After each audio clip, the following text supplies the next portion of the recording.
The papyrus, putting on my table every month. I don't wanna be sad. Don't even try to hide it. No, I don't wanna lose it. And you say how it is, it's so inviting. The papyrus, we're all so alive. The papyrus. Welcome to Papyrus TV News Update. Now the headlines. Tinubu unveils 47.9 trillion naira budget. Governor Adeleke to pardon man sentenced to death for stealing hens. Kwara government claims 97% workers paid, denies NLC allegations. Oyo State reaches agreement on new 80,000 naira minimum wage. Tinubu approves free train rides for festive season. Over 600,000 killed, 2.2 million kidnapped in 1 year, NBS reports. Femi Adesina celebrates Buhari as friend of the masses. President Bola Tinubu on Wednesday, 18th December, presented the 2025 budget proposal of 47.9 trillion naira to a joint session of the National Assembly, dubbed the Restoration Budget. The plan prioritizes defense, security, and economic renewal.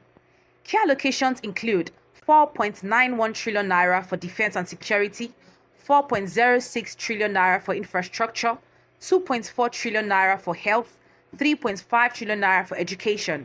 Tinubu emphasized the need for action to address corruption, insecurity, and food security, calling on Nigerians to rewrite the nation's narrative. This is not just a statement for revenue and expenditure, it is a call to action, Tinubu said, concluding his 30-minute address. The presentation, postponed from Tuesday, saw Tinubu accompanied by top officials, including SGF George Akume and Chief of Staff Femi Gbajabiamila. Continuing, the Kwara State government announced that 97% of its 18,466 employees have received their November salaries, refuting claims by the Nigeria Labour Congress that 75% of workers remain unpaid. Commissioner for Finance, Dr. Hawa Nuru, clarified that the remaining 4.5% comprises of employees yet to register with the State Resident Registration Agency or resolve pending issues. For local government workers, 77% have reportedly been paid, while the remaining 23% await compliance with Kwara State Resident Registration Agency. The government reaffirmed its commitment to transparency and urged affected workers to validate their claims for resolution. In other news, public service workers in Ekiti State were filled with excitement yesterday as they began receiving December salary alerts reflecting the 70,000 naira new minimum wage and its consequential adjustments. The workers, including permanent secretaries and directors, converged on the governor's office in Ado-Ekiti, singing and dancing in gratitude of Governor Biodun Oyebanji for fulfilling his promise to implement the new wage structure. Governor Oyebanji, alongside Deputy Governor Monisade Afoye and the Secretary to the state government, Dr. Habibat Adubairo, addressed the jubilant crowd. He attributed the achievement to President Bola Ahmed Tinubu's reforms, which increased federal allocations to states, enabling them to implement the new minimum wage.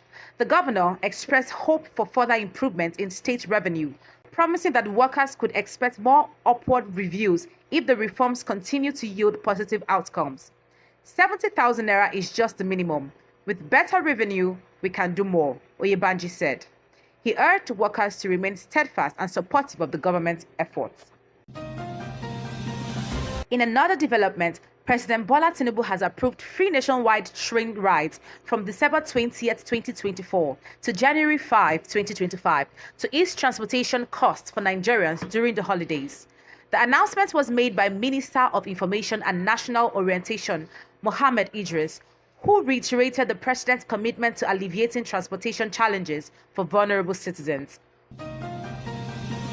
Furthermore, a report by the National Bureau of Statistics has revealed that 614,937 Nigerians were killed and 2,235,954 kidnapped between May 2023 and April 2024.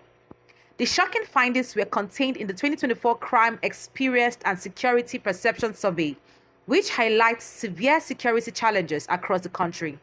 According to the report, the Northwest region recorded the highest murder cases, while kidnapping victims paid ransoms totaling 2.2 trillion naira.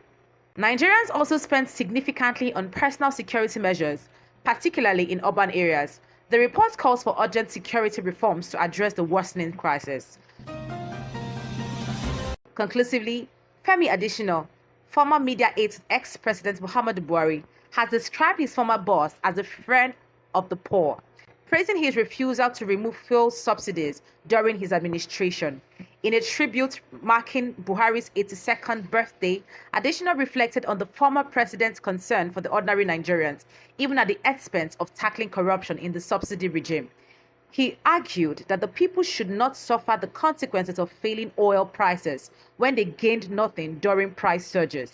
Additional wrote, highlighting Buhari's enduring appeal among many Nigerians. And that's it for the news at this hour. The papyrus, put it on my table every month.